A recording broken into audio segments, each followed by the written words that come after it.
Should we get into some of the reads here for the week? This is one that I just found today. It says, "Hi, Bill, fuck you." So right there, I'm in.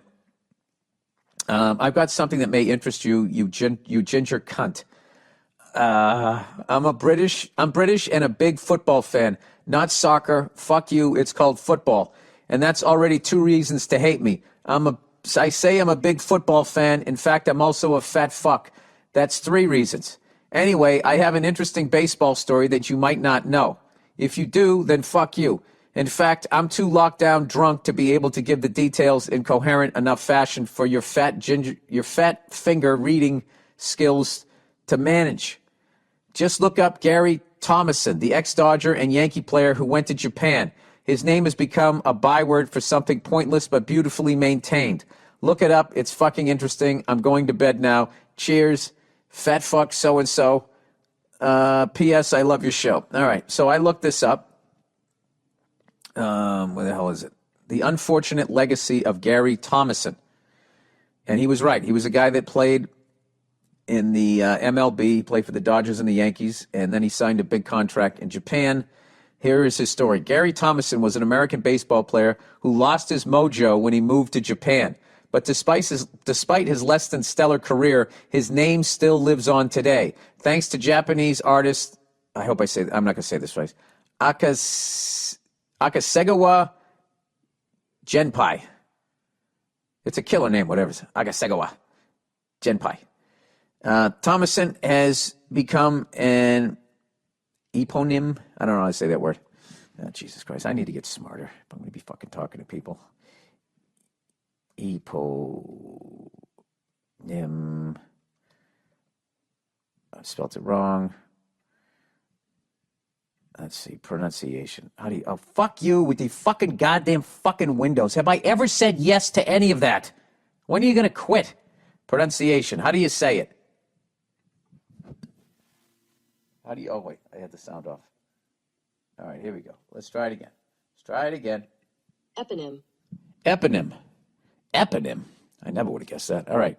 His name has become an eponym for a truly bizarre type of architecture. What the fuck just happened? It just scrolled without me. His name has become an eponym for a truly bizarre type of architecture. Objects that are completely useless but still carefully maintained. If you've ever lived in a major city, you've probably seen your fair share of architectural oddities. Perhaps you've spotted a handrail where there aren't any stairs or a door that opens to a brick wall. Maybe you've noticed vents with nothing to ventilate or a section of a fence you can easily walk around. Pictured above, you can see a skyway that no longer connects to anything, yet wasn't demolished, and with its connected building for some reason. Well, that's probably because they would have charged more money, I would think, to take that fucking thing down. The other buildings, like, we're not paying for it. And they were like, well, fuck it, then we're just going to leave it. I'm guessing. I have no idea. All right, the whole bushel here. Here we go. If you've ever lived in a major city, I read all of that. Anyway, these are some remnants of expanding cities. Why the fuck? Oh, because it keeps loading advertising. It keeps moving on me here.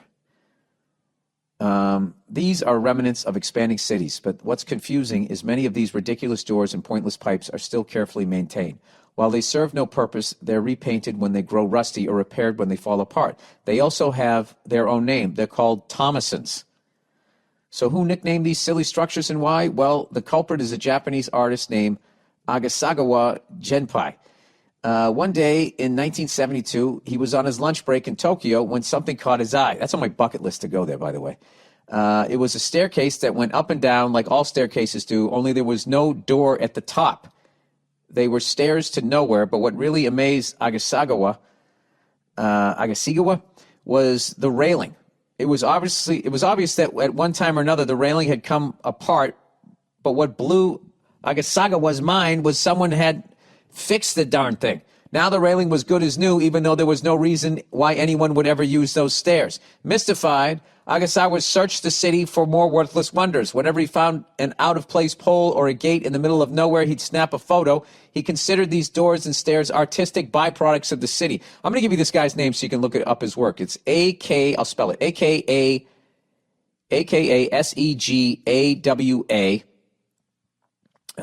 I can't imagine there's somebody else. Maybe that name is like Mike over there. So I'll give you his last fucking name here.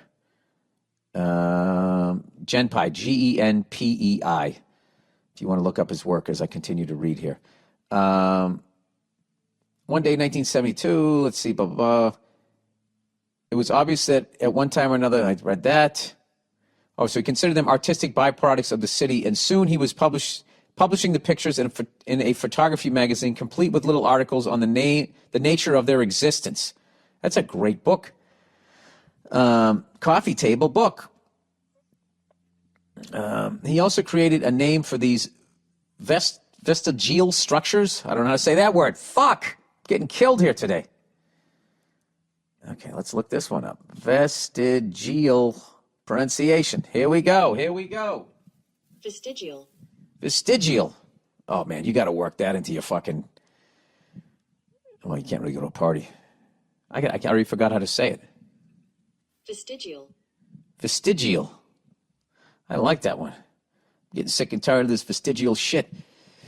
So in order, does that even make sense? So in order to be a Thomason, an object must be cared for even though it's completely pointless. Wait, I skipped over a bunch of shit. God damn it. He called them Thomasons after baseball player Gary Thomason, who played for teams like the Dodgers and the Yankees. While Thomason was a fine player in the States, things changed dramatically when he signed on with the Yomiuri Giants, a team based in Tokyo. Once Thomason arrived in the land of the rising sun, he couldn't hit a ball to save his life. I bet what happened was he got in his head, and then he compiled it with the fact that he was this American representing an entire country, and the pressure just got too big. Where are we here? He couldn't hit a ball to save his life. People called him the giant human fan because all he was doing with the bat was stirring up air. You see that? Baseball sports fans are sports fans around the world. After Thomason set the all-time Japanese strikeout record in 1981, the coaches benched the poor guy, and that's how Thomason served out the rest of his contract, sitting in the dugout and making money for doing nothing. According to Akasegawa, who's a huge baseball fan, Thomason had a fully formed body yet served no purpose to the world. Fuck! Oh, my God. But just like those fences and banisters he found around Tokyo, the man was still being maintained. Wow. So in order to be a Thomason, an object must be cared for even though it's completely pointless. The concept caught on, and soon people were submitting their own Thomasons to Akasegawa for approval. In 1985, the artist published his findings in a book called Hyper Art Thomason, which was translated into English in 2009. Oh, my God. This is like international Bill Buckner. The book inspired a new group of Thomason hunters, particularly in San Francisco. And Akasegawa's publishers even started a website where they could submit their artistic discoveries. Unfortunately, Gary Thomason's family isn't exactly pleased with the way the ball player is being portrayed. After all, who wants to be remembered for being useless? Of course, as a radio host, Roman Mars points out, how many other ball players from the 70s and 80s can you remember? Thanks to Akasegawa, a bunch. I can name half of the fucking Big Red Machine. I can name all the Yankees and the Red Sox. You don't believe me? Here we go. All right. Dave Concepcion, George Foster, Pete Rose, Tom Seamer, Johnny Bench, Sparky Lyle, Tony Pena. Was Cesar Geronimo on that name? What a fucking name. Was he on that team? Jose Cruz, J.R. Richards. Those are some Astros for you. The fucking Dodgers, Ron Say, Bill Russell, Davey Lopes, Steve Garvey, Steve Yeager, Dusty Baker, Tommy Lasorda. Don't fucking challenge. I can never remember if it was Greg or Craig Nettles. Bucky Dent. Chris Chambliss. Who the fuck was their second baseman? Bucky Dent was short, right? Thurman Munson, rest his soul. Reggie Jackson, Lou Piniella. Ron Guidry, Louisiana Lightning. Jim Rice, Fred Lynn, Carl Yastrzemski. What the fuck are you talking about? It's a dumb point. Thanks to Akasegawa's, Gary Thompson's name will live on wherever people find doorknobs attached to brick walls or roads that lead smack dab into dead ends. Well, now I got to look that up. I'll look it up after the podcast. So there you go. Thank you. Look at that. You get a drunk fucking British guy. Guy just ate up 15 minutes of the podcast. God bless you. All right, Milwaukee. Hi, Bill. I'm a lady listener. Hey, welcome. I love when the ladies write in. I'm a lady listener from Milwaukee, Wisconsin. I was wondering what your take is on the Democratic National Convention, which is supposed to be in Milwaukee in August. Do you think it will still happen? What do you think needs to happen at the convention to get people excited about Biden? Jesus Christ. I mean, Joe Biden making you excited. It'd be like having somebody tone deaf sing a fucking song on, in the right key. It's just not going to happen. Hope you have a chance to visit in the summertime. So do I. It is beautiful here right now. I love Milwaukee. I don't know. I'm at this point. I'm rooting. Can you root for other Republicans too? Can a Republican fucking take the spot? We can just start over again. I don't know. This is just a weird ass fucking transitional time here in politics. All right, doctors' salaries. By the way, somebody recently, I did a Reddit Ask Me Anything, and people asked me about overrated and underrated cities. And I said overrated was a lot of the major cities because a lot of it had to do because I had been to them so many times, but just the traffic, congestion, and all of that shit, how much they cost. The money you got to spend and all of that shit, no place to park. And I was naming my top 3 underrated: Milwaukee, Wisconsin, Chattanooga, Tennessee, Knoxville, also honorable mention. Big fan of Tennessee, and Tulsa, Oklahoma are some of the ones that I went to that are fucking amazing. Overrated and these are all great cities. They just, too many people move to them. Austin, Texas, too many fucking people. It's just an absolute fucking shit show. Trying to get to the airport into Austin to your hotel it's like if you've ever landed in Washington Dulles Airport, and then, especially if you're coming from the West Coast, you land right at rush hour. It's like fucking 2 hours just to get to your fucking hotel. That's why I always try to fly into Reagan. Fly right in there, jump in a cab, boom, you're there. It costs more, but I don't give a fuck. I'm kind of into the same way I'm into smaller cities, I'm into smaller airports. I like doing that, and I don't give a fuck if I have to pay more money. I just like that way better than dealing with the bigger. The bigger ones I liked going to when I was a younger man, but now that I'm an older man and I don't want to fucking deal with lugging my luggage and all of that shit. And they have wheels. My luggage has wheels like everybody else. All right. And I'm still talking about lugging it. That's how fucking old I am. All right. Doctor's salaries, everybody. Dear Bodacious Billington. Can I come watch it? My daughter has a virtual dance recital. Hang on a second. I'll be right back. What's up? You need to watch me. What are you going to go do? No. All right, hang on. I'm coming. All right, hang on a second, guys. All right, I just crushed the parent-daughter dance. Killed it, Some moves that have never been seen before. Oh, Jesus. All right, I'm back. All right, doctor's salaries. Dear Bodacious Billing Team, that intro was what Gmail suggested to me when I typed Bill. That's artificial intelligence for you. Love the podcast. Okay. Some orthopedic surgeons and plastic surgeons make over $750,000 a year, while many general medicine doctors and pediatricians make under $225,000 a year. The highest paid surgeons are clearly overpaid. As compared to the other ones? Dude, somebody's operating on your face. How do you put a price on that? I don't think I would want to bargain bin shopping for that. I don't know. But do you think general medicine doctors like your primary care doctor or your daughter's pediatrician and their peers are underpaid? Well, this next point is what I was going to bring up. They often leave medical school with $200,000 to $300,000 in debt. Physicians often work 60-plus hours a week, with 10 to 20 of those hours being spent doing paperwork and dealing with bullshit pharmaceutical and insurance companies. We need more doctors. And with those salaries versus debts, we won't get them. Do you think we should pay doctors, not surgeons, more? Or do you think that even with that debt, they should be happy with what they have. I imagine, like with any business, the people that employ them are keeping the lion's share of the money, and they probably exploit people. Like, it's kind of, I mean, capitalism gets a bad rap. I mean, I just kind of see people getting exploited in every country that I fucking go to. So I think it's a human thing, not really a form of government thing. But yeah, I mean, I think out of everybody out there, as far as like earning a living, earning the money that you're being paid, the fact that these people help you, prevent you from dying, I don't know how you put a price on that.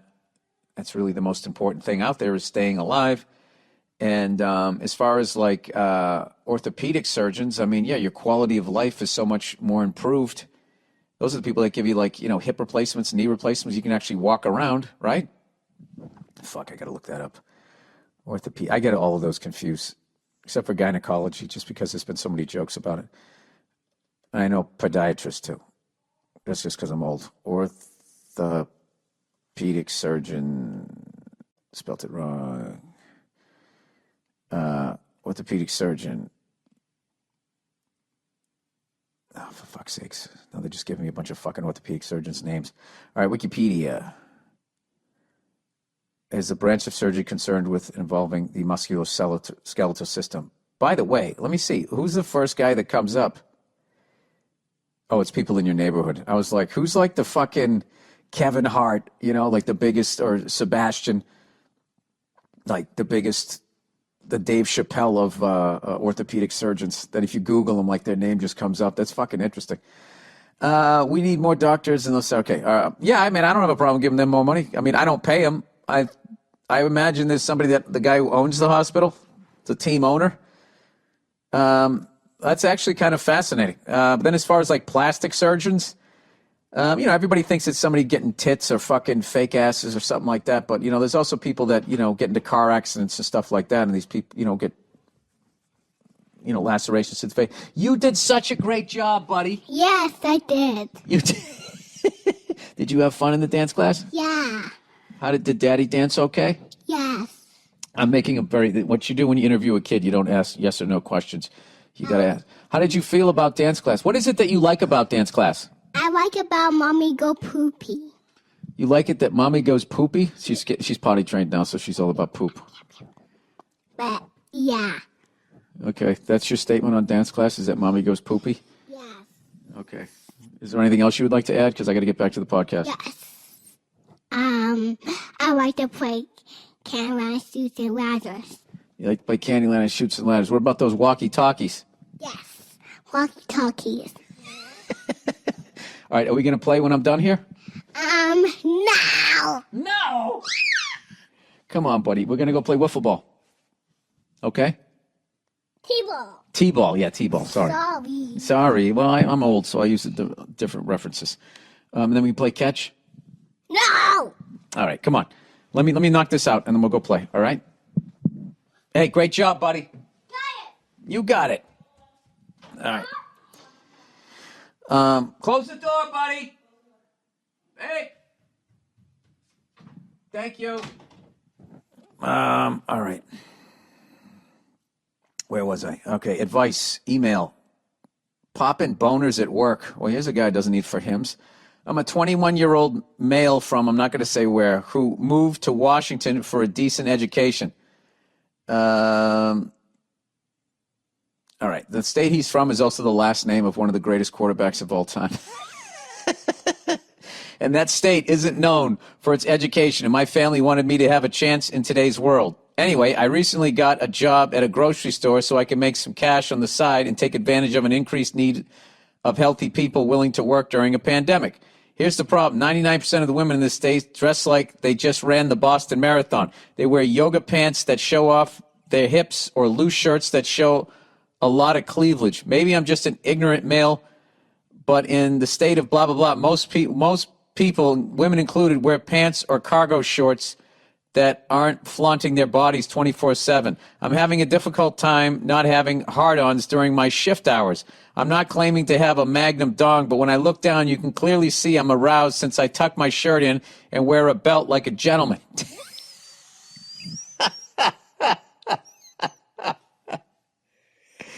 If Nia's there, I'm sure it'll end up being my fault. Oh, shit, shots fired. But I swear I'm not drooling over these women. It's just hard, intended, I think you meant, to not notice their mostly beautiful bodies, especially when they flaunt it so casually. It's kind of like if a lady has really colorful hair or if an attractive 30-plus-year-old lady wears white yoga pants with a black thong. It's something your eyes, brain, and dong would want to look at. Any advice would be appreciated. Go fuck yourself. My advice is hang in there, buddy. Hang in there. All right? You got two positive going for yourself. One, your dick works. There's people out there, they got to take for hymns. You're all right. Okay? So you're fine. And then secondly, I imagine if you got a job at a titty bar the first couple of days, you'd be like, God damn, look at all these fucking titties. And then after a while, it's just titties. I think you'll get used to it, and I think you'll be fine. As long as you don't start rubbing your dick, with your hand or up against whatever fucking, I don't know, their food or some shit, you should be fine. But yeah, what are you supposed to do? If they're coming in there wearing their fucking, listen, I've been out here in L.A. forever, and I still almost hit a tree every time I drive down the street. Some of the lack of clothing that the women wear out here. God bless them. I'm not complaining. All right, she's not wearing it for you. She's wearing it for her own fucking comfort. Oh, really? Listen, I've watched enough fucking baseball to know when the catcher's framing the fucking strike zone to make a ball look like a strike. So get the fuck out of here with that bullshit. Hypothetical dilemma. Bill, I got one for you. You're you, but you're not famous for comedy. Okay, it's a dilemma. Okay, you're you, but you're not famous for comedy. You're just a hardware store employee in Boston. A member of British royalty falls in love with you. It doesn't even matter if you love her back. Maybe you do. The question is, could you keep your mouth shut and eat your cake and have it too? Oh, would I marry her? No, I couldn't do it. Could you marry into that and be responsible for acting as the palace required? No, I would feel like a fucking loser. Remember, you might get all sorts of cool luxuries, but have to attend lots of events, though. Keep in mind that life in a one-bedroom in Medford might not be that bad. No, I couldn't do that. If I loved her, I would do it, but even then, I would be constantly saying, hey, you don't need to buy me anything. Can I at least pay for the cable in the palace? Can I do something? Can I wash the royal dishes? I have to do something to earn my keep. I'm not going to sit here because if I really honestly don't have to do anything other than go to these, I'll tell you what I would do is I would become a fucking drunk. I would become a fucking drunk. Oh, wait a minute. I just got a fucking message from my fucking agent. Postponed.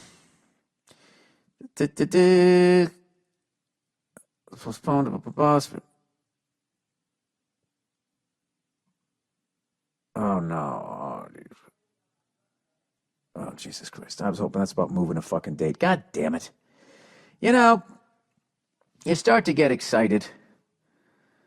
All right, let's wrap up the podcast here. All right, great songs, not the hits. We're going deep cuts.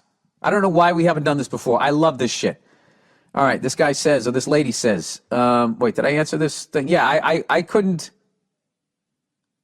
do that. I would have to keep working in the fucking hardware store, but then you have a level of fame and then you have security around you. I wouldn't want to be famous for being with somebody who's famous. That's not how I'm fucking wired. And I gotta tell you, from what I heard, Medford's really fucking nice now. Okay, electricity. All right. Do not do your own electrical work, you moron. Period. Okay, thanks for the tip. Here's another tip for electric outlets. Hey, Bill, this is a pretty bare bones email, so I'll just get right to the point. When you replace an outlet, you have to be careful which direction you twist the wire. The goal is to twist the wire in the direction that the screws twist when tightening. If you're looking at the back of the outlet, you want to twist the right side down and twist the right side up. That doesn't make sense. The right side down and the right side up.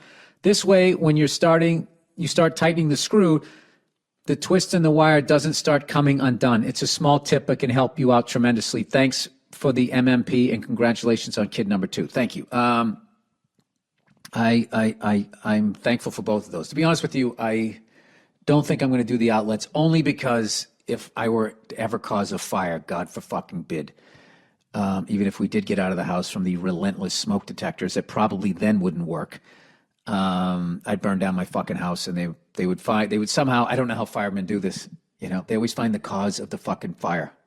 It's like, isn't it like what caused the fire on fire? Wasn't that the beginning of the fire? So it would have been on fire the most. Like, how come my bedroom doesn't exist anymore, but you can find this fucking outlet, and the fact that it wasn't wired properly? They always fucking find what it is. And I get that different things burn differently, right? Like, obviously a piece of paper is going to be totally gone, whereas something that's metal or something like that might just be all charred up and shit like that. But, you can't start a fire with something that isn't flammable. If you just take one match and then you put it on a piece of paper and then stick it underneath some shit that's already there that's flammable, how do they know it's there? And then you take the match and walk away. How do they find it? They figure it out. What are you, rooting against the bill? I don't know what I'm saying. All right, tip for electric outlets. I just did that. I would love to do it because I have like 5 or 6 outlets that are just, one works good and the other one doesn't, and I'm just fucking sick of it. So you know what I'm going to do is I'm going to buy all the outlets, and then I'm just going to have an electrician do it. All right, so everybody can fucking relax, and then once again, I'll pay for something that I probably could have done by myself. All right, bankers. Dear Billy Banker Cunt, I'm a 21-year-old college student majoring in finance, or as you would say, future banker cunt. Yes, I don't think you're a cunt yet, but what's going to happen is you're going to get involved in that game, and you either play ball or you get whacked. When you ran about greedy bankers, who at the banks are you referring to? Tellers, security, IT, board members? And is it all banks? Are there any in particular you aren't a fan of? I think banks are great. They loan money to students for college, small businesses, and make homes and car purchases possible. Without banks, this stuff wouldn't be possible for people with pockets not as deep as yours. Money you have rightfully earned. Average American can't write a check for that stuff. I know you complain about interest rates being too high. Interest is determined on how likely the person taking the loan will be able to pay the loan back. More risk to the bank means higher interest. Just like with any investment you and I make, we want more reward for more risk we take. Doesn't this kid just sound like a college student? You're basically explaining banking to me that if it's done properly, this is how it works. At any point during this email, are you going to allude to what the fuck they did for over 40 to 50 years to gradually get themselves completely deregulated? So we had what happened in 2008 and the fucking bubble that they're now creating again with these fucking high-rise luxury apartments. That's all of our money. What about that? What about the fact that back in the day when they were regulated, I forget what it was, but if you deposited $1,000 in, they were only able to loan out like 30% on 1,000 or something like that. It was a responsible number. And then they just kept going after these politicians and paying them off. And then eventually, not only could they loan out the entire 1,000, they could loan off another $1,000 to 2 other people. So off your grand, they could loan out $3,000. So they basically counterfeited $2,000 that's not even there. And then you combine it with the fact that they then had these new rules that made people who weren't qualified to get homes, which then drove up the prices of the fucking houses. You had what happened in 2008. That's why I think they're cunts. And then after they fucked everybody over, and old people who thought they had their savings, the money that they earned, then had to spend the rest of their life fucking, eating dog food. And these fucking cunts at AIG then say that, hey, we're too big to fail. Bail us out. And then we had to bail them out with money that we now pay interest on. That's why they're cunts. Okay? You just sitting here explaining to me how in a perfect world, banking operates. I understand that. All right? Lastly, he says, if you keep your entire life savings in cash in a bank, you are an idiot. Up to $250,000 is federally insured per bank account. That money should be with a wealth management company so the money can grow and be safe. Thanks for listening and go fuck yourself. Well, listen, buddy, I will chalk this up to the fact that you're a young person. And what you'll quickly realize is that how the game works is you're going to put your money in play or they're going to take it. And then when you put it in play, you're going to be exposed. And they're going to take it that way. That's basically how it is. And you can try to be conservative if I keep my entire life savings in cash in the bank, I'm not an idiot for doing that. I'm an idiot because I believe that the banks it's actually going to be there. But 250 grand, if I live my life correctly and off of interest and whatever else and whatever I was still earning, if I just lived within my means, then I am not an idiot. I'm actually a responsible citizen. But this whole idea that, you can never have enough money, you have to keep putting it out there, is because our economy is a fucking Ponzi scheme. That's why. And if people start pulling out and they stop playing the fucking game, the whole thing collapses. So I would look up on that. All right. Woodrow Wilson's letter of regret, the Federal Reserve, all of that type of shit, how the Federal Reserve is actually a private bank, a private corporation. I mean, I went down that rabbit hole. I'm done with it because nobody gives a fuck in this. We're all tied into the lie. But I don't know. This is something that you want to do, so I don't want to shit all over it. But, if you read up on it, I've actually sat in banks talking to people, talking about how fucked up it is, and they get this look on their face. They're like, yeah, I know. And I'm like, so what are you going to do? You doing gold coins? They're like, yeah, I do a little bit of that. They're even hedging their bets. But I just look at it like, by the time this person figured out what they were getting involved in, they already had a major in that and fucking college loans, and they were already running on the wheel. But I might be wrong. I could be wrong about all this. I hope I am. I hope banks are the way that you said they are. Has not been my experience from the little that I know. My girlfriend is racist against me. Hi, Bill. I've been dating this girl for a year. She is Asian American. I am half Caucasian and half Hispanic, but I look white. She was telling me it's funny that I'm half Hispanic because her Hispanic friend objected to her dating me when I thought I was just white. Normally, I wouldn't let this bother me because part of me gets it. All people of color have experienced some sort of racism from white people. The conversation made me uncomfortable, and she must have picked up on it because she started defending her friend. All right. You said, normally I wouldn't let this bother me because I get it. All right, but it did bother you because I guess you like this girl and she's saying this shit. She began bashing white people and explaining to me that I'm one of the good ones. I come from a liberal mixed family. I said that even though I get it, I still don't think that they should assume I'm conservative racist just because I'm white.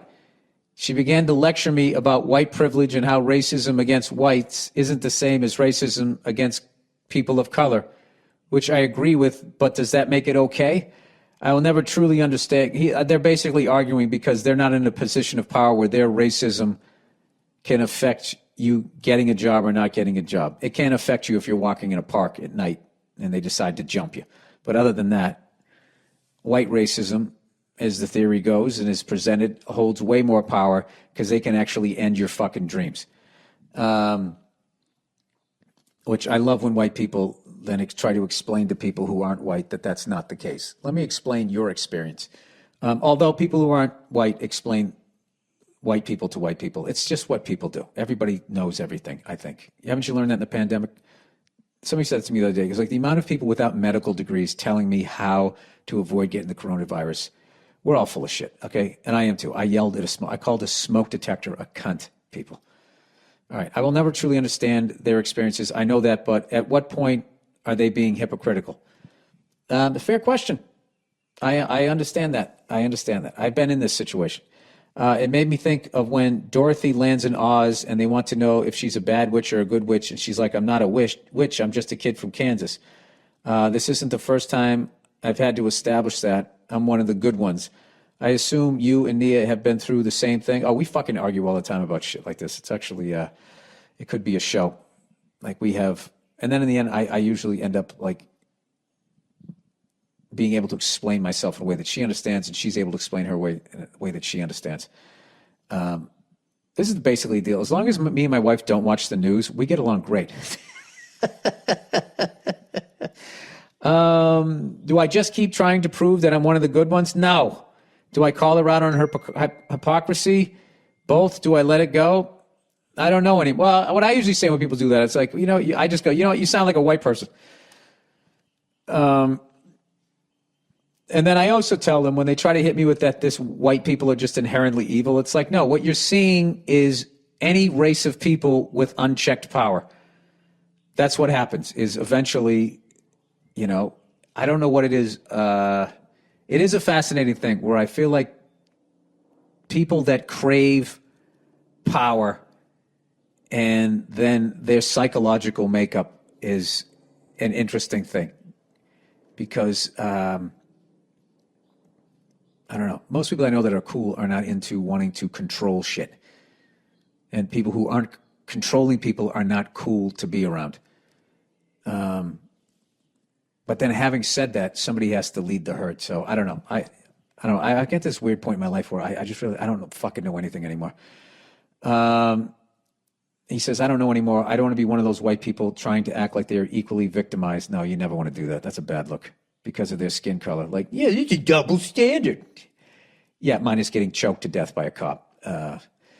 Other than that, yeah, exactly. Minus the slavery and all of that bullshit and all the fucking shit that's actually in your head that you don't even fucking address to other people. Other than that, yeah, it's the exact same fucking experience. Yeah, but having said that, there's only so much of that horse shit that you can fucking listen to. You know what I mean? That's like when I listen, like when white female comics start fucking complaining, you know, about how different. You can listen to it. You're like, okay, I get it, to a fucking point. And then it just gets to the point of being like, you know, not for nothing, you're kind of further in your career than I was when I was at your, you know, when I was doing it for 5 years. So, I mean, I think the fact that you are a woman makes you stand out. It's actually kind of helping you more than it's hurting you. Am I crazy here? But I know that that's not how it works with white women. White women are the victim's victim. Don't get me fucking started with that shit. I had a great bit back in the day when I did stand up about how white women, how they fucking, is incredibly how they sidestepped their own white privilege and just dumped it all on white guys. Fucking unbelievable. Stroke of genius. And then stuck themselves at the front of the line as far as, you know, people speaking out about being oppressed. It was amazing. All right. And with that, I'll stop doing parts of my act that I can't even remember anymore. All right. Here we go. Hey, Bill. Okay. Celebrity message video. Hey, Billy Wood. You're a smart guy. Oh, gee. Here comes the insult. Hey, Billy. He already has his arm around me. Hey, Mikey. What'd you get lost? Hey, Billy Wood, you're a smart guy. No, I'm not. And you've come up with a lot of cool ideas. If you were to produce a celebrity video where they talk or sing to the camera, what would you... I cannot believe the amount of celebrities that still do those videos. No matter what the fucking message is, you're going to get shit all over. You know? And sometimes fans are right, and other times they just hate you because they see how big your kitchen is. You can't win. Oh, regular people really fucking annoy me with their hypocrisy when they make fun of fucking celebrities. And rather than seeing themselves, you know, and all the fucking bullshit in their life, they think that their lives aren't as bad as celebrities' lives because they have a humble-sized kitchen. You're all the same fucking people. You just don't know how to act. You know, maybe if you regular people learned how to pretend a little better, you could get a bigger kitchen. I mean, how great is this fucking country? If you can pretend to be somebody you're not, you can get a giant kitchen. If you were to produce a celebrity video where they talk or sing to the camera, what would you do? I wouldn't do it because I know they'd all be yelling at me, telling me that I fucked them over because you guys would all trash them. What song would you all sing?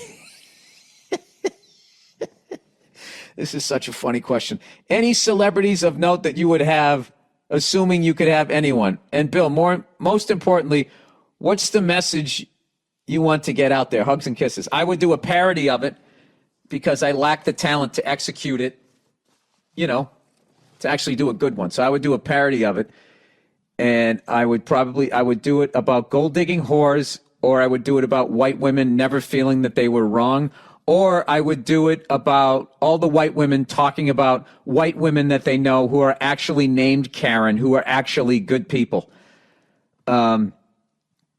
Watching white women trying desperately not to be called on their fucking bullshit, you know, and for them not to be fucking labeled is one of my favorite things I've watched in a while.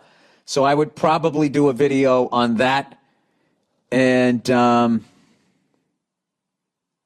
trying to think if there's a song named Karen. Because there's, oh, Sherry and Lady, they're always singing, I'm the type of guy, you know, there's Ethel on my left. How funny is that Wanderer song? There's Gladys on me and there's Flo on me. It's all old lady names now, but back then it's just like Flo was fucking young and hot. Oh, God, I'd love to get in her giant underpants with all the fucking frills on the back. He's a boogie boogie boogie boy of hairy bushes. Let me see. Is there a song named Karen? Karen lyrics. Karen, I'm not talking. Let's see videos. I would use this. The first song I find. Karen song. The Karen new generation.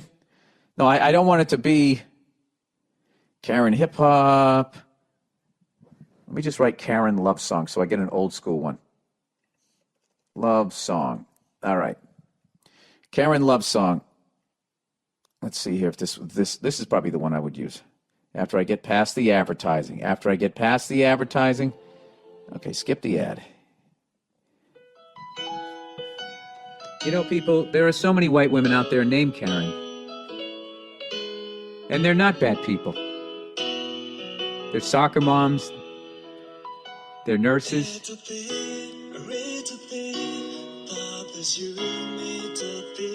I don't think this is English. They're white women, just like you and me. Dealing with the toxic white males in their lives. Then I cut to a white woman named Karen, and she'd already be crying. I mean, I know that black people, African Americans have it really difficult in this country. And I know that white police officers have taken a lot of liberties, but just imagine what it's like to be actually living with that white police officer. Something like that. I think that's how it would go. I don't know what the fuck that song was. I wonder if when they go into a fucking, like if I was a record producer and when I was producing a song that fucking cheesy about some chick named Karen, right? Or a fucking lady or whatever. I would try to talk to the other bandmates and be like, hey guys, is this like a real chick? Does he really feel this stuff? Or can we kind of fucking break balls as we record this, knowing that we're all just trying to make a pile of cash and act like we're sensitive people rather than we fuck everything that moves and do a mountain of cocaine during the recording and touring of this album? Is this an actual Karen?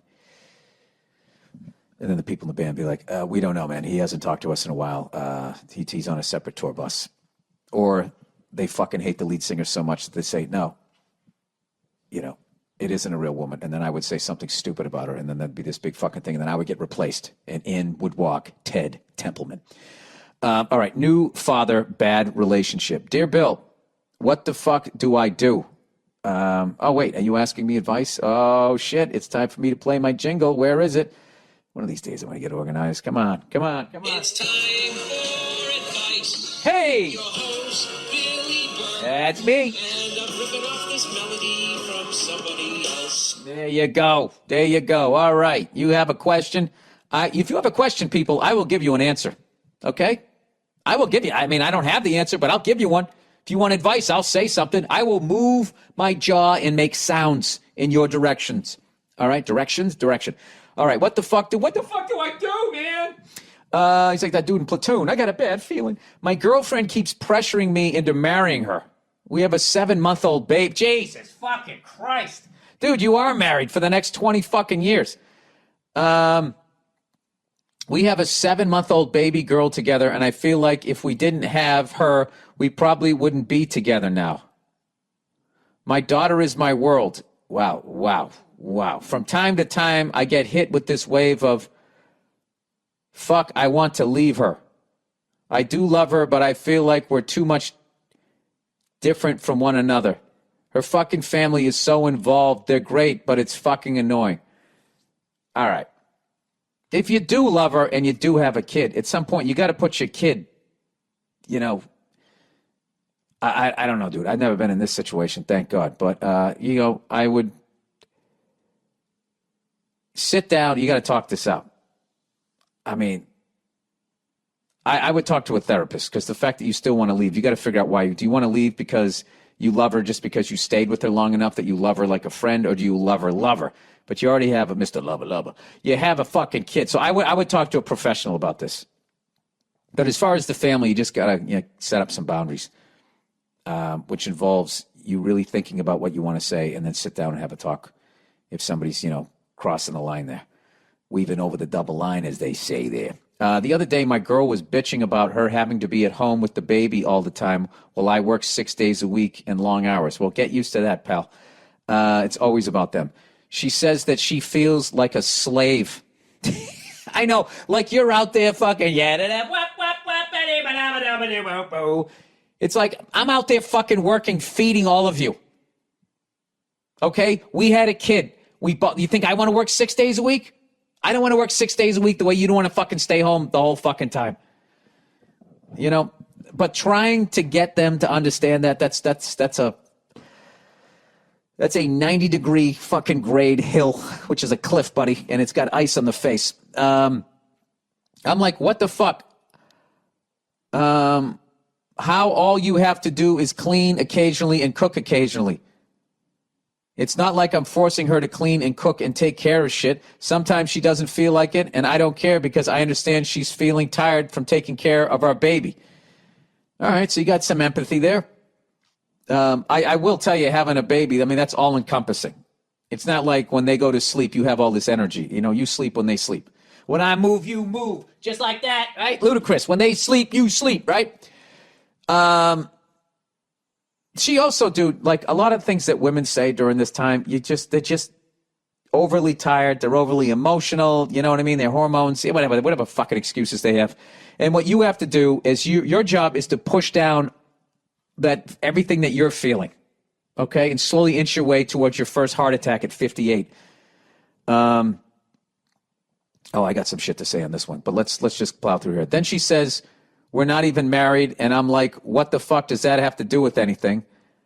It has to do with, like, her fucking, the end of The Price is Right. Is she going to win the showcase? Is she going to get both showcases? She needs to know what's going to happen. Anyways, I fucking work, and you take care of home. Seems fair to me, and I pay all the bills. She occasionally helps and is willing if I ask, but I prefer to take care of it. Yeah, that's it. I'm earning money to keep the lights on, and food on the table, and a roof over our head, and you're taking care of the kid. We're parents. This is it. This is this fucking bill of goods that corporations sold women that you can actually have it all. Is a lie, and they just wanted you to keep spending and feeling like you needed more. I mean, you guys are together, and you have a beautiful daughter, and that's your world. You don't need anything else. But what about that Cuisinart? Like she gets to have fun. Like she gets to have fun still. She gets to hang out with her family, go swimming or whatever. You guys have a pool? That's fucking amazing. I can never do shit because I have only one day off, and on my off day, I fucking run errands. Oh, Jesus, dude. I know, and nobody cares. And do whatever dumb shit she wants to do. This is it, dude. This is welcome. This is being a dad. This kind of bitching occurs time to time, and I'm tired of it. She's always bitching, saying I don't share emotion or spend time with her. Well, you're going to have to work on that. There's ways of just acting like you're doing it, and they'll believe it. Just make an effort. I'm the worst, dude. Don't listen to me. If I'm not at work, I'm with her. I even do the laundry alone at the laundromat. I wash, dry, and fold while she stays home on my day off. Okay, but you have a pool, but you don't have a laundry. So I think you have a pool at your apartment, or there's a town pool she goes to. But still, a pool is the shit. I wash, dry, and if it's not yours, you don't have to take care of it, that's even better. I wash, dry, and fold while she stays home on my day off. She just wants to bitch. She keeps pressuring me to marry her, and it makes me just want to run. But now that we have a baby, I'm scared that if we don't last, how it'll affect our daughter. Yeah, you should be thinking of your daughter first. I'm not even attracted to her the way I used to be. I don't know what to do. Well, yeah, I mean, if somebody's bitching at you all the time and you're that fucking tired, you fail to see who they were. This is something that could help you guys. If there's someone in a really involved family could watch the baby for a day or two You take a day off from work and you guys just get away and maybe, remember again why you guys liked each other in the first place, because that's been great for me in my life. But I will tell you this. This is something that as a man you have to just suck up and understand, is that the male-female relationship is all about the woman. All right? That's what it is. And as much as they say they want to hear from you and they want to know what you're thinking, it's about them. Always. Them and their emotions comes first. It comes before the kids. If they're not happy, no one gets to be happy. There's no, hey, the kids are here. It's just how it's how they're wired. All right? They can also make a baby. So there's that. So you got to focus on the positive. But here's the thing. As the guy, you're going to be doing all of this shit. Working your ass off. You're going to die before she does. And none of it is going to be acknowledged. Okay? And if you want a little credit, you're being fucking selfish. Okay? And that's basic. I'm speaking in generalities, but that is essentially what goes on there. All right? So you're just going to have to suck it up and occasionally go out and get some beers with other guys that you know who are dads who are in the same situations. And you'll exchange stories. And at first, you're going to be a little pissed, and then you're just going to start laughing. It's why guys are so funny. It's because of the situations that we end up in. And like having a kid is really difficult. And, both people's lives have to adjust because you have the kid. But one person, it is acknowledged. It's constantly acknowledged what a woman goes through during pregnancy, the importance of the role of a mother, and blah, blah, blah, and all that stuff. And for guys, it's basically like, hey, fucking stick around. They need you. All right? Don't be afraid to do the laundry and cook and clean and fucking all of this other shit. So, I don't know. I don't know what to tell you, buddy. I would do what you need. I think you need to work on your relationship, and I'm not putting this on you, but I think you need to try to communicate to her how you're feeling. And this is a very tricky thing, because you could marry her and she could become even more of a fucking nightmare. Or you could marry her and that could have been the issue, and then she can fucking settle down.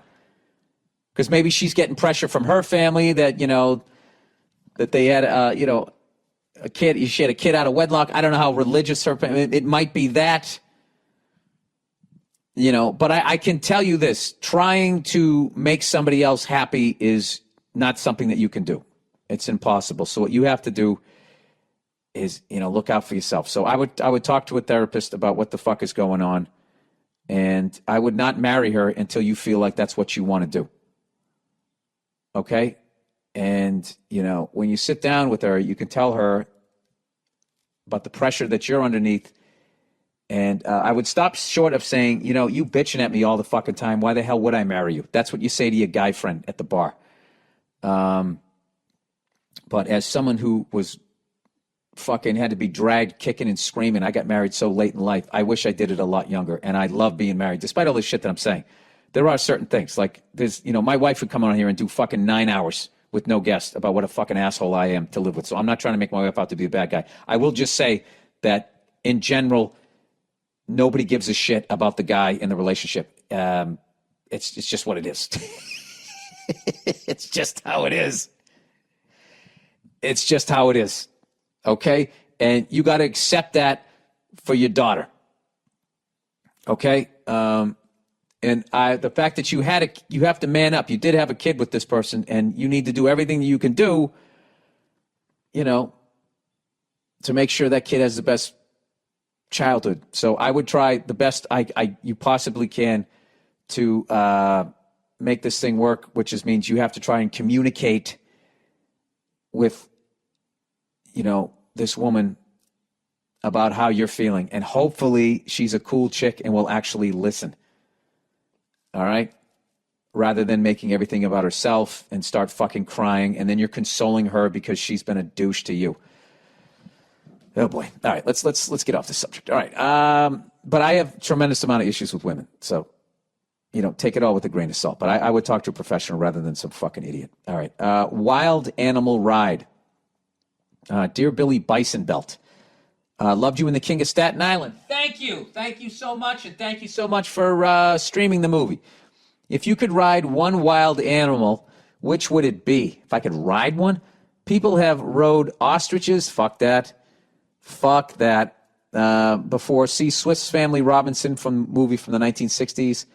For me, I'd love to ride a kangaroo or a panther. I would not want to ride a wild animal. I would want to ride a domesticated, broken animal like a pony or a horse that is sad and has accepted the fact that a human being is going to get on its back, just out of my own personal safety, so it won't fucking throw me head over heels and then turn around and fucking maul me. You want to ride a panther? I guess you wouldn't get hurt in this scenario. You know what I'd like to do if it wouldn't kill me? I'd like to watch a ball game with a bear and have it sitting there like a raccoon does when it's eating Doritos on the couch. Some of those videos you've seen. Just sit there with the fucking bear. When there's a bullshit call, just fucking both look at each other. And we both shake our heads and we go back. He's got a big fucking salmon he's eating. I'd be smoking a stick.